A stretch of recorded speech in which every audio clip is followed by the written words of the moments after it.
புதிய மாதம். இது கர்த்தர் உண்டு பண்ணின நாள். இதிலே களிகூர்ந்து மகிழக் கடவோம். கர்த்தாவே இரட்சியும். கர்த்தாவே காரியத்தை வாய்க்க பண்ணும். சங்கீதம் 118 24 25. இந்த ஆண்டில் 7 மாதங்களை வெற்றிகரமாக கடந்து ஆகஸ்ட் மாதம் 1ஆம் நாளைக் காண கர்த்தர் கிருபை செய்தார். இது கர்த்தர் உண்டு பண்ணின நாள். இதிலே களிகூர்ந்து மகிழக் கடவோம் என்று சங்கீதக்காரர் சொல்கிறார். இந்த மாதம் உங்களுக்கு தேவ பிரசன்னத்தால் நிறைந்து களிகூறுகிற ஒரு மாதமாகவும் வெற்றி நடை போட்டு முன்னேறுகிற ஒன்றாகவும் இருக்கட்டும். உங்களுடைய காலங்கள் கர்த்தருடைய கரத்தில் இருக்கின்றன. ஒவ்வொரு நாளையும் கர்த்தருடைய கரத்தில் ஒப்புவித்து, தேவனே, உமது பிரசன்னம் எனக்கு முன்பாக செல்லட்டும், நீர் என்னை அன்போடு வழிநடத்தும் என்று ஜெபியுங்கள். உங்களுடைய பாரங்களையும் கவலைகளையும் அவர் மேல் வைத்து அவர் அவற்றிலிருந்து விடுவிப்பார் என்று விசுவாசிப்பீர்களே என்றால் அவர் நிச்சயமாகவே உங்களை கரம் பிடித்து நடத்துவார். ஆகையால் நாளைக்காக கவலைப்படாதிருங்கள். நாளைய தினம் தன்னுடையவைகளுக்காக கவலைப்படும். அந்தந்த நாளுக்கு அதினதின் பாடுகள் போதும்.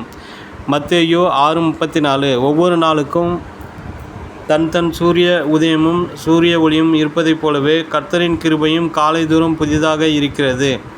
புலம்பல் 3:22-23. ஒவ்வொரு நாளையும் தேவனுடன் ஆரம்பித்து நேரம் கிடைக்கும் போதெல்லாம் அவரை ஸ்தோத்தரித்து கொண்டே இருங்கள். தாவீது ராஜா ஒரு நாளைக்கு 7 முறை கர்த்தரை துதித்தார். கர்த்தரை எப்பொழுதும் எனக்கு முன்பாக வைத்திருக்கிறேன், அவர் என் வலது பாரிசத்தில் இருக்கிறபடியால் நான் அசைக்கப்படுவதில்லை என்றார். சங்கீதம் 16:8. ஒவ்வொரு நாளின் பிரச்சனைகளும் போராட்டங்களும் கடமைகளும் உங்களுடைய வாழ்க்கை என்னும் இரதத்தை இழுக்கும் குதிரைகளைப் போல இருக்கக்கூடும். ஆனால் உங்களுடைய வாழ்க்கையை வழிநடத்தி செல்லுகிறவர் கர்த்தர். கர்த்தர் தாமே உங்களை பாதுகாப்புடன் ஜெபத்துடன் வழி நடத்துவராக. வேதம் சொல்லுகிறது, உன் தேவனாகிய கர்த்தர் உனக்கு முன்பாக கடந்து போகிறவர் என்பதை இன்று அறிய கடவாய். அவர் பட்சிக்கிற அக்கினியைப் போல அவர்களை அழிப்பார். அவர்களை உனக்கு முன்பாக விழப்பண்ணுவார். உபாகமம் 9:3. இந்த மாதம் முழுவதும் உங்களுக்கு ஆசீர்வாதமாய் இருக்கும்படி தேவ சித்தத்திற்கு உங்களை ஒப்புக்கொடுங்கள். நீங்கள் தேவனுடைய திட்டத்தின் மத்தியில்தான் இருக்கிறீர்களா என்பதை அவ்வப்போது உறுதி செய்து கொள்ளுங்கள். உங்களை குறித்து கர்த்தருக்கு ஒரு அநாதி நோக்கமும் திட்டமும் தீர்மானமும் உண்டு.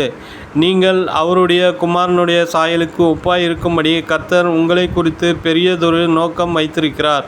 ரோமர் 8:29. கர்த்தர் எப்போதும் உங்களுக்கு நன்மை செய்கிறவர்.